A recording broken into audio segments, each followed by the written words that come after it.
അഭിനയത്തോടല്ല സിനിമയോട് മോഹം തോന്നിയിട്ടാണ് മധു sir cinema പഠിക്കാൻ, ഈ അഭിനയ കലയിലൂടെ തന്നെ സിനിമ മൊത്തം എന്താണെന്ന് പഠിക്കാൻ സാർ സിനിമയിലെത്തിയതെന്ന് നമ്മളോട് പറഞ്ഞു. എന്നും മികച്ച സാഹിത്യരചനകൾ സിനിമകളാക്കാൻ മധു സാർ എപ്പോഴും ശ്രമിച്ചിരുന്നു. സാറിൻ്റെ ആദ്യത്തെ പ്രിയ എന്ന സിനിമ മുതൽ ഇങ്ങോട്ടെടുത്താൽ ഏത് സിനിമയും, ജി ശങ്കരപ്പിള്ളയുടെ സതി, പിന്നീട് മനുശ്രീ വിശ്വാമിത്രൻ, ശുദ്ധികലശം, ഇതെല്ലാം സാഹിത്യരചനകൾ തന്നെയാണ് സാർ സിനിമയാക്കാൻ എന്നും ശ്രദ്ധിച്ചിരുന്നത്. അങ്ങനെ ഉമാ സ്റ്റുഡിയോയുടെ ബാനറിൽ ആദ്യമായി വന്ന സിനിമയായിരുന്നു അസ്തമയം. അസ്തമയം എന്ന സിനിമയുടെ കഥ എഴുതിയത് പ്രശസ്ത സാഹിത്യകാരിയായ ശ്രീമതി സാറ തോമസാണ്. നമ്മുടെ അടുത്ത അതിഥി അക്കാഡമി അവാർഡ് ജേതാവായ ശ്രീമതി സാറ തോമസാണ്. ഞാൻ ശ്രീമതി സാറ തോമസിനെ ബഹുമാനപൂർവ്വം ഈ വേദിയിലേക്ക് ക്ഷണിക്കട്ടെ.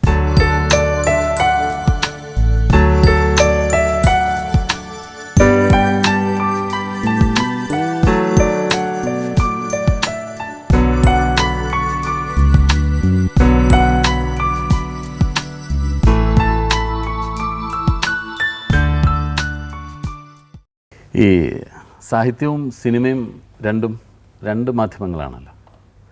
അപ്പോൾ ഈ സാഹിത്യരചന മാത്രം നടത്തിയിട്ടുള്ള ഞാൻ ചേച്ചി എന്ന് വിളിച്ചോട്ടെ. അങ്ങനെ ചേച്ചി എഴുതിയ ഒരു കഥ അസ്തമയം എന്ന് പറയുന്ന കഥ, അസ്തമയമാണോ ആദ്യം സിനിമയാവുന്നത്? മുറിപ്പാട്. അത് ഏത് സിനിമയായിട്ടാണ് വന്നത്? മണിമുഴക്കം. ശരി. അപ്പോൾ ഈ അസ്തമയം എന്ന് പറയുന്ന കഥ സിനിമയായിട്ടത് കാണുമ്പോൾ അല്ലേ, നമ്മൾ എഴുതിയ ഒരു കഥ, മനസ്സിൽ കണ്ടൊരു കഥ, അത് ഒരു പുസ്തക രൂപത്തിൽ എഴുതി വന്നു, ഒരുപാട് വായനക്കാരത് വായിച്ചത് കഴിഞ്ഞിട്ട് പിന്നീട് സിനിമ എന്ന് പറഞ്ഞ വേറൊരു മാധ്യമത്തിലൂടെ കണ്ടപ്പോൾ എന്ത് തോന്നി അന്ന്? കുറേയൊക്കെ സന്തോഷം തോന്നി, ചിലതിലൊക്കെ അത് വേണ്ടിയിരുന്നില്ല എന്നും തോന്നി. അതെന്തായിരുന്നു അങ്ങനെ തോന്നിയത്? സന്തോഷം തോന്നിയത് എന്തൊക്കെയായിരുന്നു? സന്തോഷം തോന്നി കാരണം എൻ്റെ കഥാപാത്രം ജീവൻ വെച്ച് വന്നതുപോലെ തോന്നി മധുവിൻ്റെ ആക്ടിങ്. പക്ഷേ ആ കഥയുടെ പോക്കുകളിൽ ചില വ്യത്യാസങ്ങൾ വരുത്തുമല്ലോ, നമ്മൾ മനസ്സിൽ കണ്ട സിനിമയ്ക്ക് വേണ്ടിയുള്ള നീക്കുപോക്കുകളൊക്കെ ചിലതൊക്കെ ഒരു പ്രയാസമായിട്ട് തോന്നി.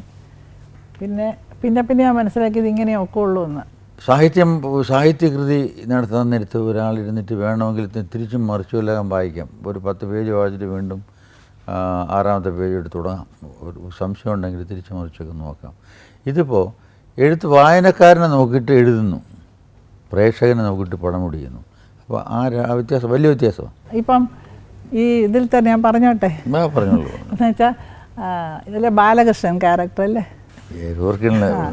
കഥാനായകൻ ബാലകൃഷ്ണനാണെന്ന് തോന്നുന്നു. അയാളെ ഞാൻ മനസ്സിൽ കണ്ടത് ഒരു വളരെ സോബറായിട്ടുള്ള ഒരാൾ, ജീവിതത്തെ വളരെ ഗൗരവമായിട്ടെടുക്കുന്ന അങ്ങനെ ഒരാൾ ഒരു നീക്കുപോക്ക് നടത്തുന്ന കേപ്പിൽ വെച്ച ഒരു പാട്ട് സീന് നടത്തി. ഇങ്ങനെ നായകനും നായികയും കൂടെയുള്ള അത് എനിക്ക് തോന്നി എൻ്റെ നായകൻ ഒരിക്കലും അങ്ങനെ ചെയ്യില്ല. അയാൾ വളരെ ദൂരെ നിന്ന് കാണുകയും സ്നേഹിക്കുകയും ചെയ്യുന്ന ഒരാളെന്നാണ് എൻ്റെ മനസ്സിൽ. അപ്പോൾ അത് കാണുമ്പോൾ എനിക്ക് തോന്നും ഇയാൾ ഇത്ര ഓവറായിട്ട് അത് വേണ്ടിയിരുന്നില്ല. പക്ഷെ കാഴ്ചക്കാർക്കൊന്നും തോന്നില്ല, അവരത് എൻജോയ് ചെയ്തു. പലരും ഞാനെന്താ സിനിമയിലാകുമ്പം ഇതൊക്കെ വേണ്ട. ഈ സിനിമയിലെ പാട്ടെന്ന് തോന്നി ലൈഫിൽ അങ്ങനെ പാടാറുണ്ടോ? ആരും ചെയ്യാറില്ല. ഇല്ല. സാഹിത്യത്തിൽ തന്നെ നമ്മൾ എഴുതുമ്പോൾ ഒരു സന്തോഷം കൊണ്ട് എൻ്റെ ഹൃദയം തുള്ളിച്ചാടി എന്ന് പറഞ്ഞാൽ ഹൃദയം തുള്ളിച്ചാടി ചത്തോവില്ലേ, മനസ്സിലായില്ലേ? അങ്ങനെ പറയുന്നത് പോലെ അതുപോലെ നമ്മുടെ മനസ്സിലുള്ള വികാരത്തിൻ്റെ ഒരു വിഷ്വലൈസേഷനാണ് ഈ പാട്ടെന്ന് പറയുന്നത്. ആരും പാടാറില്ല.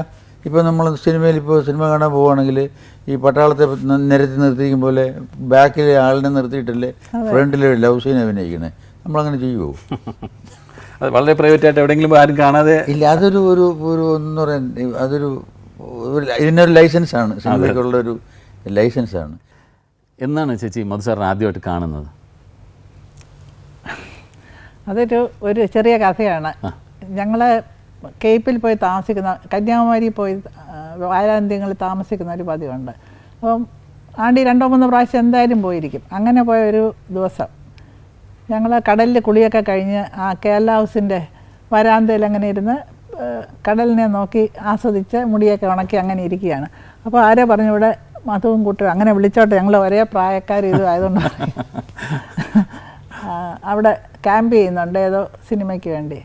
അപ്പോൾ ഇങ്ങനെ കുറച്ച് കഴിഞ്ഞപ്പം മുറിയിൽ നിന്ന് ഇറങ്ങി. അപ്പം ഞങ്ങൾ രണ്ടറ്റത്ത് വരാന്തയുടെ 2 അറ്റത്തുള്ള റൂമുകളാണ്. അപ്പം ആ മുറിയിൽ നിന്ന് മധു ഇറങ്ങി വരുന്നു. ഞങ്ങളെ കണ്ട് പരിചയഭാവത്തിൽ നോക്കി ചിരിക്കൊരു അരച്ചിരിയോടെ. അപ്പോൾ അപ്പം ഞങ്ങൾ വിചാരിക്കുകയാണ്, ഞങ്ങൾക്ക് പരിചയമുണ്ട് എന്ന് വെച്ചാൽ അന്ന് ഈ ചെമ്മീനൊക്കെ കഴിഞ്ഞ് അങ്ങ് ഒരു ജ്വലിച്ചിരിക്കുന്ന താരമായിട്ട് നിൽക്കുമ്പോൾ നമുക്കറിയാം ആളെ. പക്ഷെ ഞങ്ങൾ എന്തിനാന്ന് ഞങ്ങളിങ്ങനെ അങ്ങോട്ടും ഇങ്ങോട്ടും എന്തായിരിക്കും വരുന്നതിൻ്റെ ഉദ്ദേശം. അങ്ങനെ ഞങ്ങൾ എന്താ ഡോക്ടറിനെ കാണാനാണോ ഇങ്ങനെ ഞങ്ങൾ രണ്ടുപേരും കൂടെ പറഞ്ഞപ്പോൾ പറഞ്ഞു അടുത്ത് വന്നു കസേര വലിച്ചിട്ടിരുന്നു. എന്നിട്ട് പറഞ്ഞു ഇങ്ങനെ അസ്തമയത്തിൻ്റെ കാര്യം പറയാൻ വന്നതാണ്. അത് കഴിഞ്ഞ് ഒരു 2-3 ദിവസം കഴിഞ്ഞപ്പോൾ ഞങ്ങളുടെ വീട്ടിൽ വന്നപ്പോൾ ഞങ്ങൾ അന്ന് അവിടെ ഇല്ലായിരുന്നു തോന്നുന്നു. പിന്നൊരു ദിവസം ആണ് വന്നപ്പം മധുവിൻ്റെ ഒരു അംബാസഡർ കാർ, ഒരു പ്രത്യേക നിറമുള്ളൊരു കാറാണ് അല്ലേ? എന്ത് നിറമായിരുന്നു? അതൊരു ഒരു ശകലം ഒരു യെല്ലോയും ഓറഞ്ചും ഒരു കോമ്പിനേഷൻ കളറാണ്. അപ്പം ടോയ് കാറിൻ്റെ ഒരു ലുക്ക് ഉണ്ടാവില്ലേ? ഞങ്ങളുടെ അടുത്ത് 2-3 വീടുകളിൽ കൊച്ചു ആൺകുട്ടികൾ കുറേ പേരുണ്ട്. അവരെല്ലാം വന്നപ്പം വീട്ടിൽ വന്ന് പറഞ്ഞാൽ അമ്മ ഇവിടെ മധുസാറ് വന്ന് ചലച്ചിത്ര നടൻ മധുസാറ് വന്നിരുന്നു, എന്തിനാണെന്ന് അറിഞ്ഞില്ല എന്ന് പറഞ്ഞാൽ അവർ ഞങ്ങൾ വിചാരിച്ചു ഇതായിരിക്കും എന്ന് ചോദിച്ചു. പിന്നെ വന്നന്ന് എല്ലാവരും വെളി കാത്തു നിൽക്കുകയാണ് ഞങ്ങളുടെ വീടിനാണ് ഈ കാർ. അപ്പം ഞാൻ അവരെല്ലാം എങ്ങനെ മനസ്സിലാക്കിയ കാറിൻ്റെ നമ്പർ, അങ്ങനെയാണ് കാറിനെയും നമ്പറിനെയും ഞങ്ങൾ മനസ്സിലാക്കിയത്. ശരി. പിന്നെ ഒരു നടൻ എന്ന നിലയിൽ സാറിൻ്റെ ഒരു വളർച്ചയൊക്കെ എങ്ങനെ കണ്ടിട്ടുണ്ട്? ഞങ്ങൾ ആദ്യം തൊട്ടേ ഇങ്ങനെ ഓളവും തീരവും തൊട്ടാണ് ഞങ്ങൾ ഈ വലിയ നടനെ ശ്രദ്ധിക്കാൻ തുടങ്ങിയത്. നല്ല ഉയർച്ച, ഒരിക്കലും അത് താന്നു പോയിട്ടില്ല. ഈ ചില സിനിമയിൽ പാളിപ്പോയി എന്ന് പറയില്ലേ, അങ്ങനെ പാളിച്ചാൾ ഒരിക്കലും വന്നിട്ടില്ല. പല ഏറ്റക്കുറച്ചിൽ വന്നാലും ഒരിക്കലും അങ്ങ് ഇതായിട്ട് പോയിട്ടില്ല. പിന്നെ എല്ലാം പിന്നെ നെഞ്ചിലൊരാല്, ഹൃദയം ഒരു ക്ഷേത്രം, അതിൻ്റെ തമിഴാണല്ലേ നെഞ്ചിലൊരാൾ. അതൊക്കെ വളരെ ഇഷ്ടപ്പെട്ടു. എപ്പോഴും ഞങ്ങൾ ഇഷ്ടപ്പെടുന്ന ഡോക്ടറായിട്ട് മധു ആക്ട് ചെയ്യുമ്പോഴാണ്. ശരിക്കും ഒരു ഡോക്ടറിൻ്റെ ഒരു മട്ടുണ്ട്. അസ്തമയത്തിലും സാർ ഡോക്ടർ. ഒരു സിനിമയ്ക്ക് പേരിടുക എന്ന് പറയുന്നത് എപ്പോഴും വളരെയധികം ശ്രദ്ധിക്കപ്പെടുന്ന ഒരു കാര്യമാണ്. മുമ്പൊക്കെ ആളുകൾ അങ്ങനെ നോക്കിയിരുന്നില്ല സാർ? പണ്ട് നോക്കിയിരുന്നു. അല്ല, കഥയുമായി ബന്ധപ്പെട്ട് പേരിടാനേ ശ്രദ്ധിച്ചിരുന്നുള്ളൂ.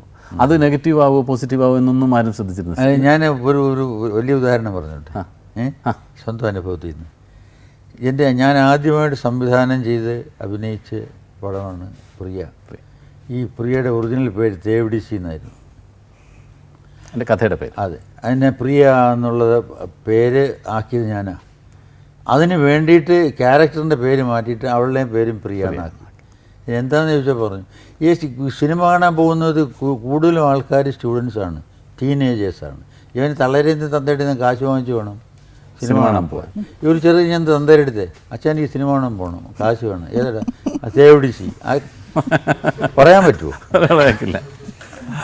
എനിക്ക് തേവിടിസിയാണ് കാശ് വേണം അത് പറഞ്ഞു. അല്ല സാർ, അന്ന് മുടിയനായ പുത്രനും വഴിപഴിച്ച സന്തതിയും തെറ്റും ഒക്കെ ഉണ്ടാകുമായിരുന്നു.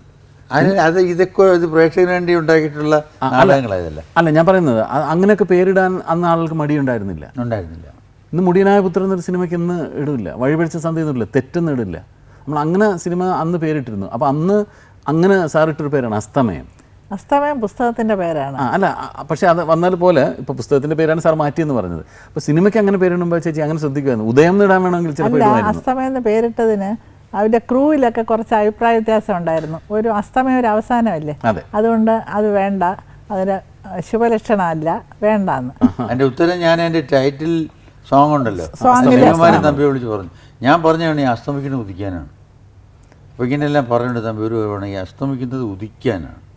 അപ്പോൾ ഇതൊരു ഉദയമായിട്ട് കണക്കിട്ട് പാട്ട് എഴുതാൻ പറഞ്ഞിട്ട് ടൈറ്റിൽ സോങ് അതാ അസ്തമയം. നാളെ കിഴക്ക് ഉദിക്കാൻ ഇന്ന് പടിഞ്ഞാറ് അസ്തമയം എന്ന് പറഞ്ഞിട്ട് പാട്ട് നല്ലൊരു വലിയ ഹിറ്റായ പാട്ടായിരുന്നു. എല്ലാ പാട്ടുകളും ഹിറ്റായിരുന്നു, സിനിമയും അത്ര ഹിറ്റായിരുന്നു. അത് പക്ഷേ അതുകൊണ്ട് എനിക്ക് വലിയ പേടിയായിരുന്നു ഇങ്ങനെ പറഞ്ഞതുകൊണ്ട്. പക്ഷേ ഒട്ടും ഇപ്പോഴും ആക്ട് ചെയ്യുന്നു, അദ്ദേഹം ഇപ്പോഴും ആക്ട് ചെയ്യുന്നെന്ന് കേട്ടപ്പോൾ എനിക്കൊരു സന്തോഷം. ഇത്ര അത് തുടരാൻ അധികം പേർക്കൊക്കെ ഇല്ലല്ലോ. ഓരോ ദിവസവും പിന്നെയും ഉദിക്കാൻ വേണ്ടിയിട്ടായിരുന്നു അത് അധികം പേർക്കൊക്കെ ഇല്ലല്ലോ. അതുകൊണ്ട് എനിക്ക് എൻ്റെ ഇത് ഒരു ഉപദ്രവം ആർക്കും ഉണ്ടാക്കില്ല. എൻ്റെ പിടിവാശിയായിരുന്നു അത്.